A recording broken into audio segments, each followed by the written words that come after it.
NT Media Productions presents I'm Making It Happen. Our heartbeat is the rhythm of life, and nowhere else is it felt quite like here. You can sense it in the tempo of the tides and breezes, and in the artistic expressions of our people. For ours are no ordinary Caribbean islands, and yours, no ordinary Caribbean vacation in the U.S. Virgin Islands, naturally in rhythm.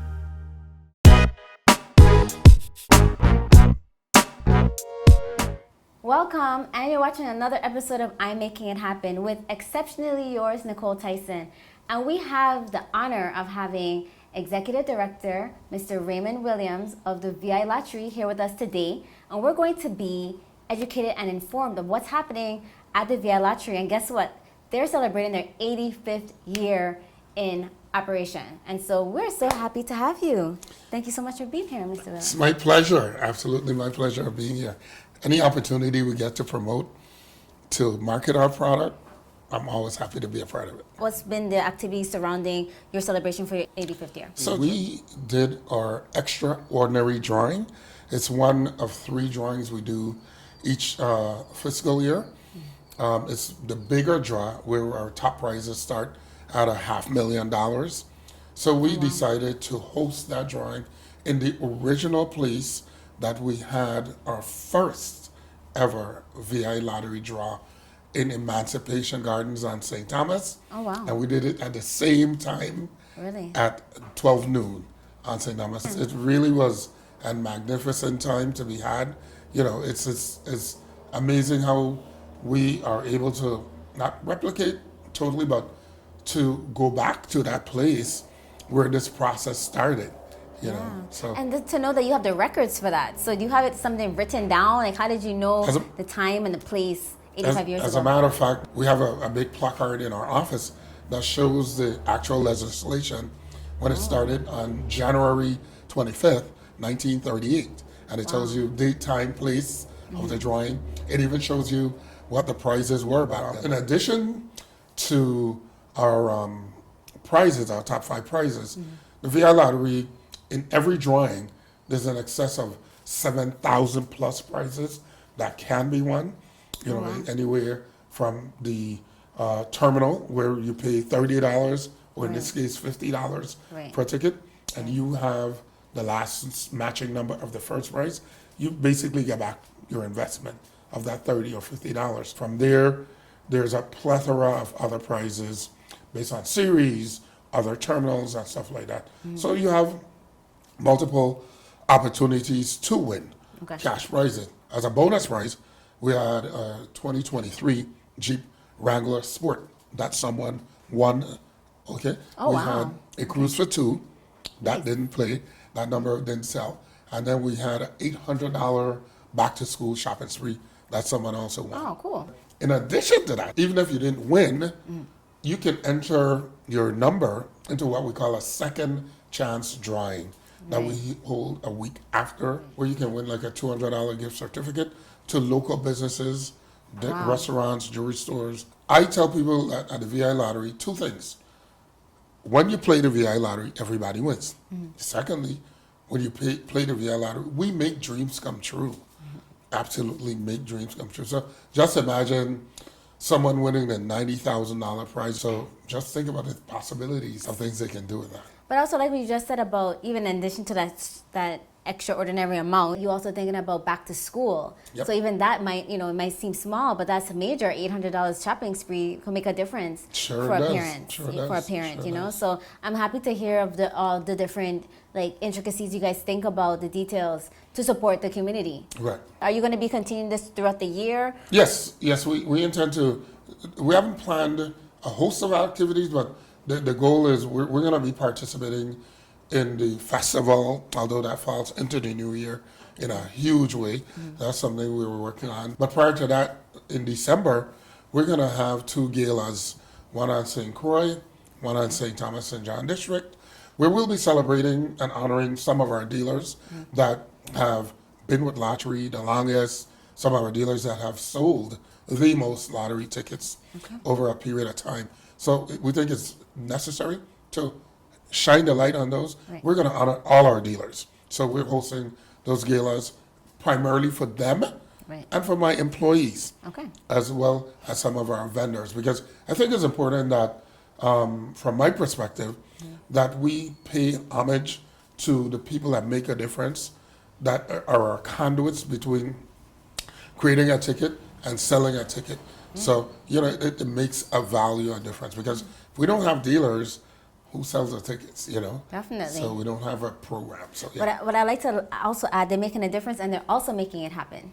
making it happen, absolutely. There's been different leadership, and so I'd like you to let us know, like, before you started, what were some of the activities that happened, and then how have you, progressed or elevated the agency since your leadership? So since I've been here 4.5 years, and prior to our administration, we've had several dealers, and I'll say that the VI Lottery has operated its draws based on a manual draw process that happened over maybe about 50 years or more.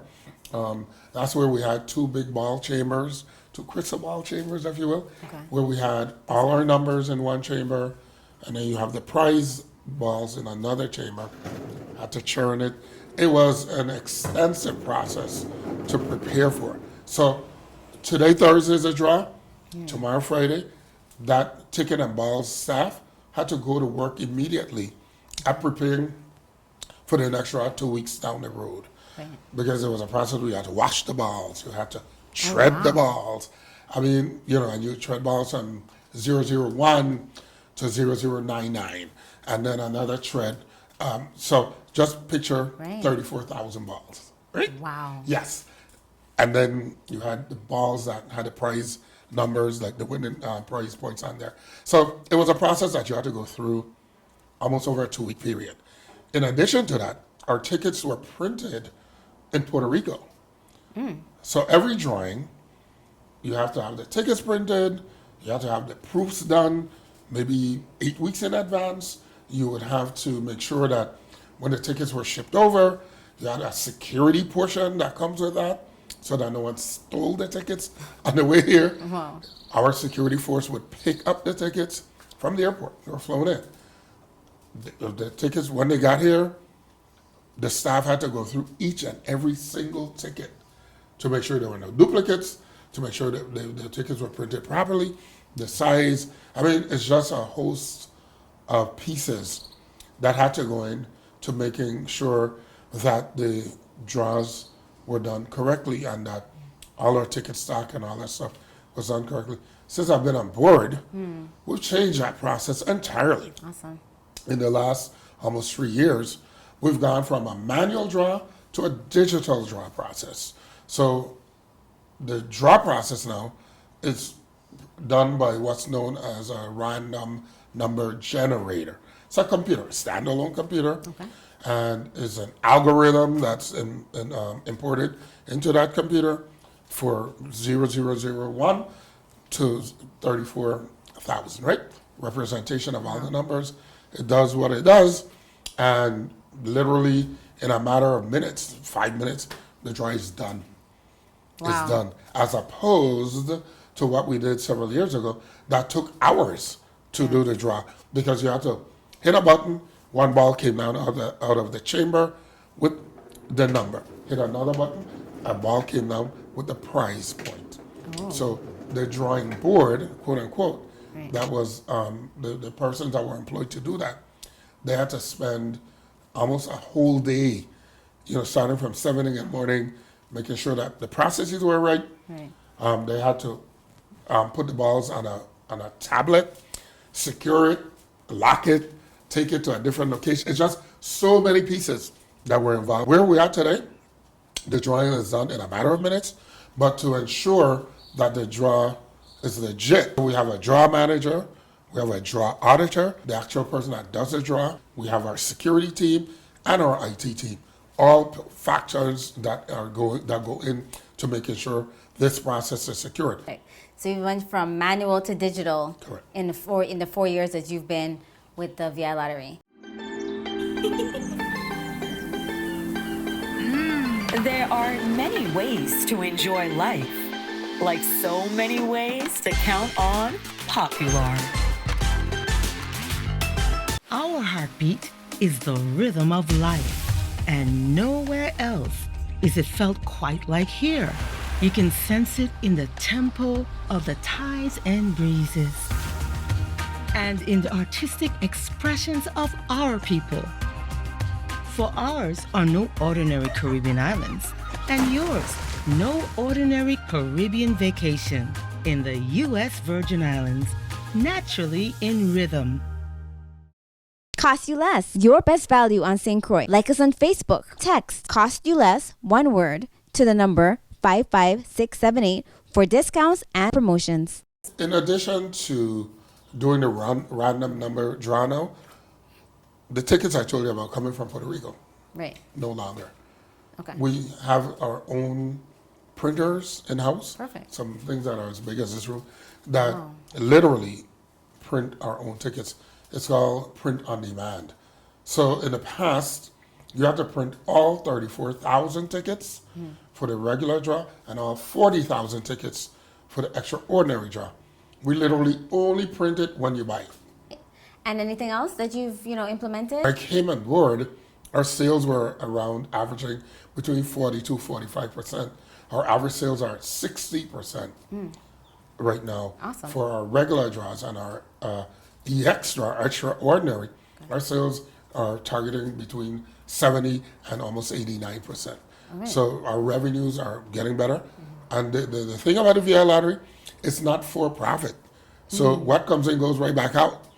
By law, we're required to do mandatory transfers to several government agencies. Okay. And in addition to that, we have our sponsorship and scholarship programs. We have our promotion programs that we put that money right back into the community.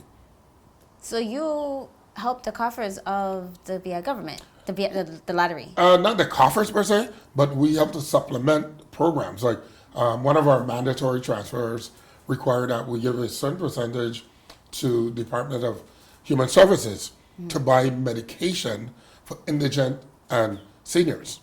So that helps to buy down the cost of medication. Another transfer is the Educational Initiative Fund. It's based on our revenues, but to date we're at about a little over $2.2 million that we give to education on a fiscal year basis. Same way to Department of Human Services. We give money to the GRS. I'm absolutely proud to say that we have met our mandate. I've given the GRS $2.27 million. The losses by July, we did it just the first week in August. Although we hadn't generated that level of revenue, we have enough of a base of comfort, financial base that we could make that payment. So the annuants, the retirees of the GRS, they'll get a little check in the mail. I don't know what the amounts are going to be. That's up to the GRS and how they deal with that. But a retiree will get a surprise check in the mail. Really? I'm hoping sooner than later. Really? Okay. Yes. So you're here to hear. So is that something continuous or just yes, right now? We do that annually. Annually. We also try to transfer to the GRS on a quarterly basis additional funds for that same purpose. That's interesting. We give money to Veterans Affairs. We're mandated to give monies to horse racing.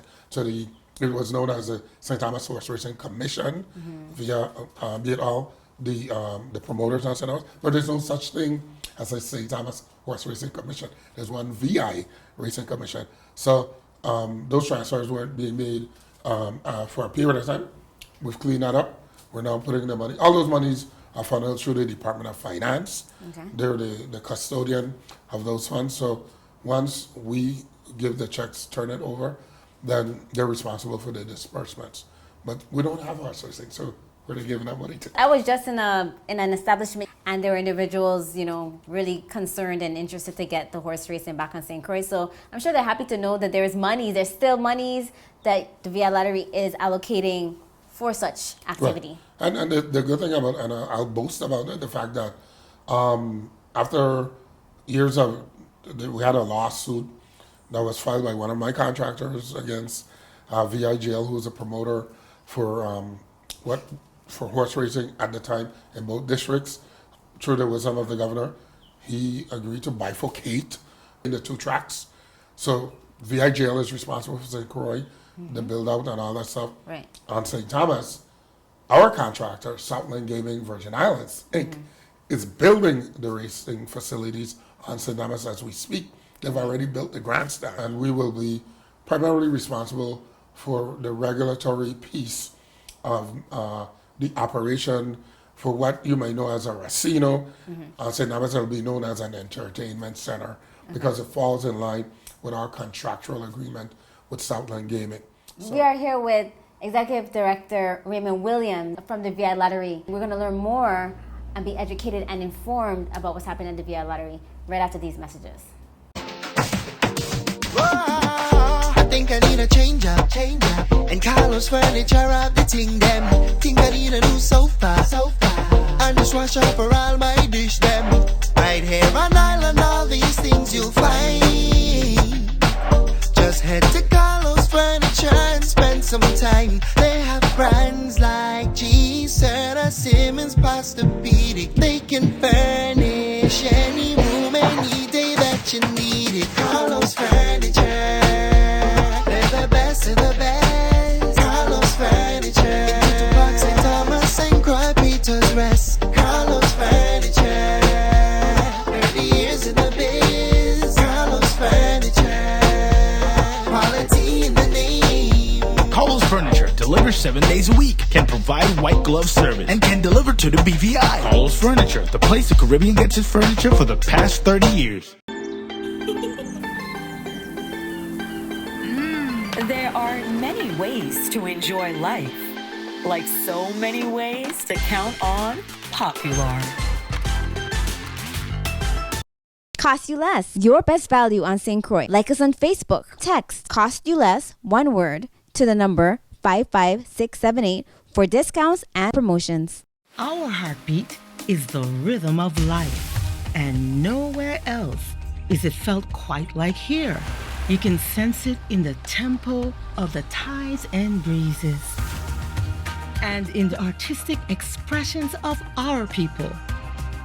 For ours are no ordinary Caribbean islands, and yours, no ordinary Caribbean vacation in the U.S. Virgin Islands, naturally in rhythm.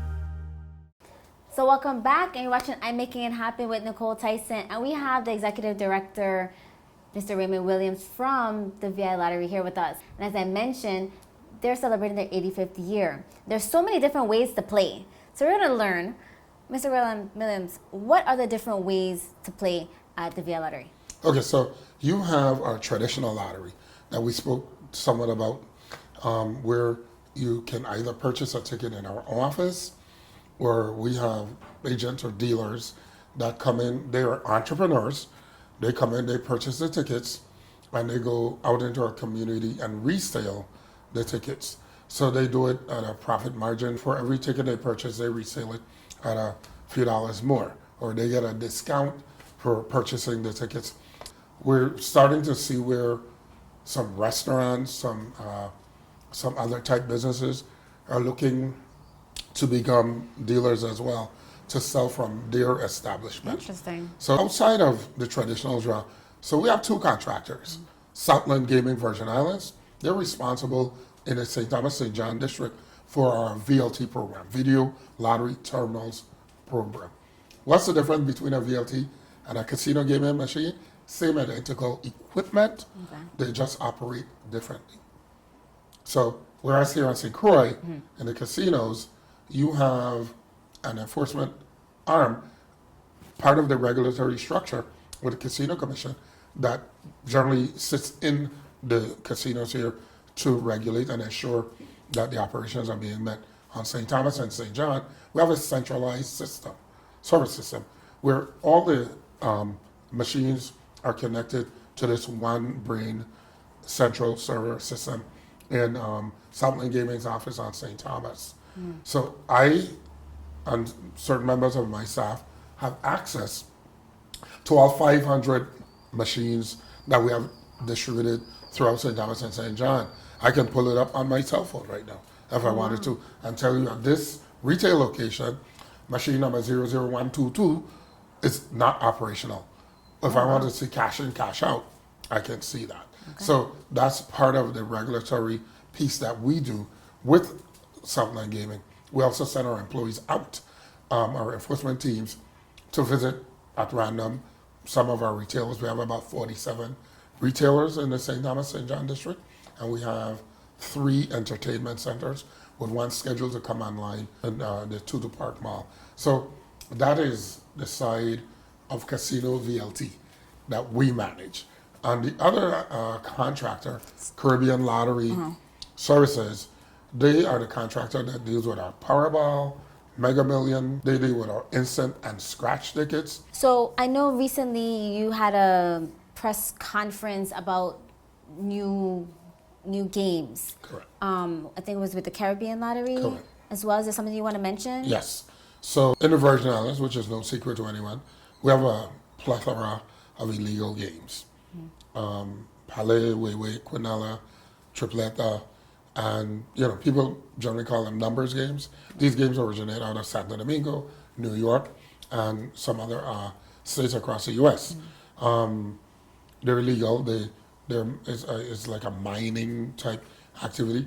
We just discovered even recently where these people are so bold that they're using Facebook and Instagram and all these things to promote their product. That's how bold they're getting. Right. So what are we doing? 3 pieces: education, enforcement, and developing a strategy, a series of games that mimic those games that are sold legally. So Caribbean Lottery implemented these games. I think we started somewhere back at the end of last year, but the games are catching on. You can play those same games legally at any of their retailers. You can do that now.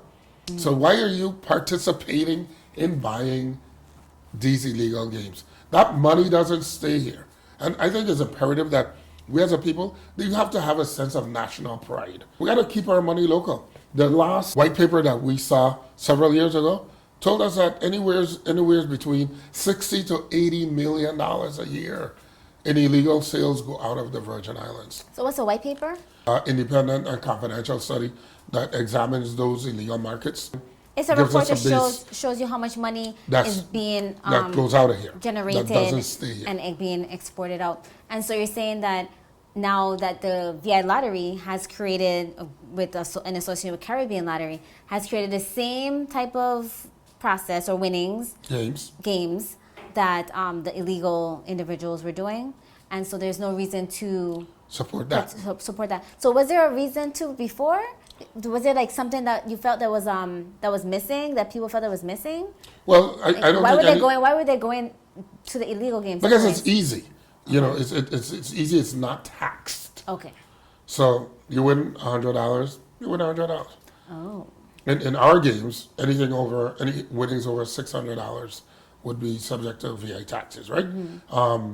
But here it is, in within those games, our price points match most of theirs. The Quinella, where you pick 3 numbers, if you got the 3 numbers in a certain sequence, our price points are much larger than theirs are. Okay. Okay. So we match it or either better. Okay. And you don't have to be looking all around the corner to see who's looking. So I told you about the games, right? The other piece is what we're doing now. Educating, marketing, getting our community to know, hey, stop buying them people thing.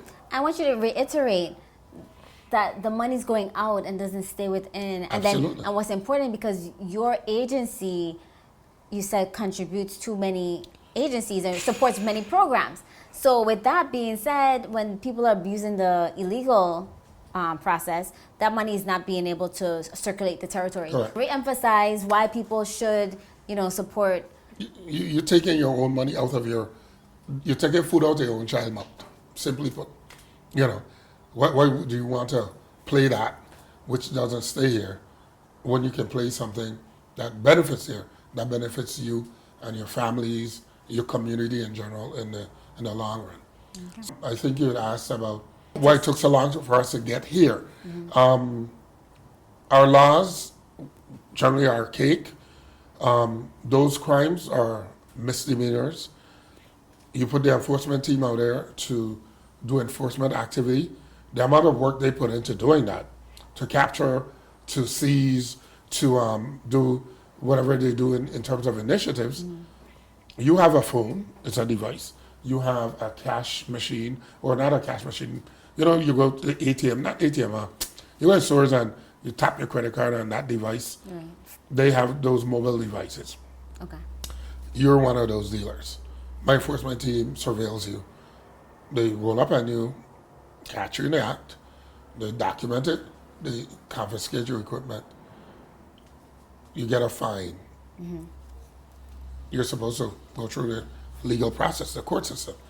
A misdemeanor is not going to be considered anything. So generally what happens is that they'll pay the fine, and 2 hours later, they're in the same place doing the same thing all over again.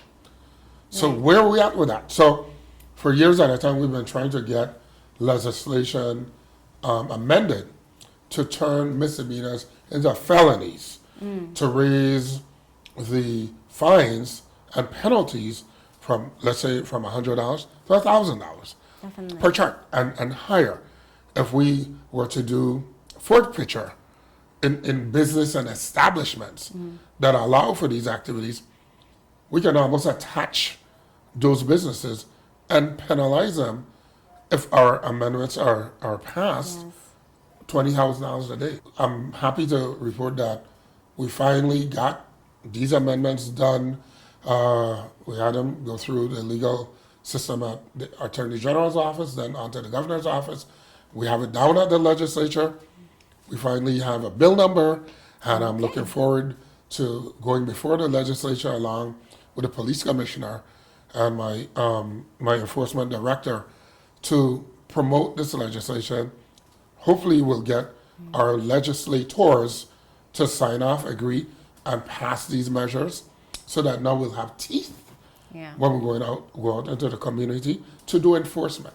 So my word to all these illegal dealers, you know, you keep hearing me saying we're coming, we're definitely coming. This is the USVI Lottery Executive Director, Mr. Raymond Williams, and we've learned so much. You know, it's the 85th anniversary for the agency, and we've learned that they have been contributing so much to the territory in regards to various programs directly to different agencies.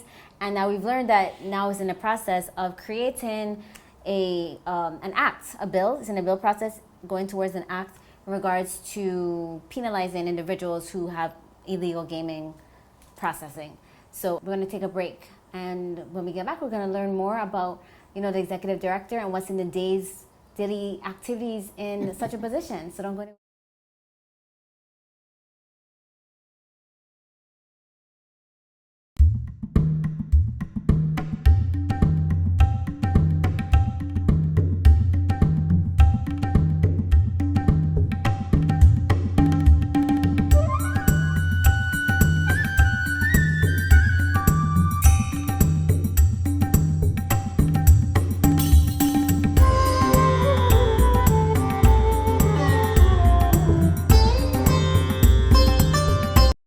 This was an NT Media production. Thank you for watching.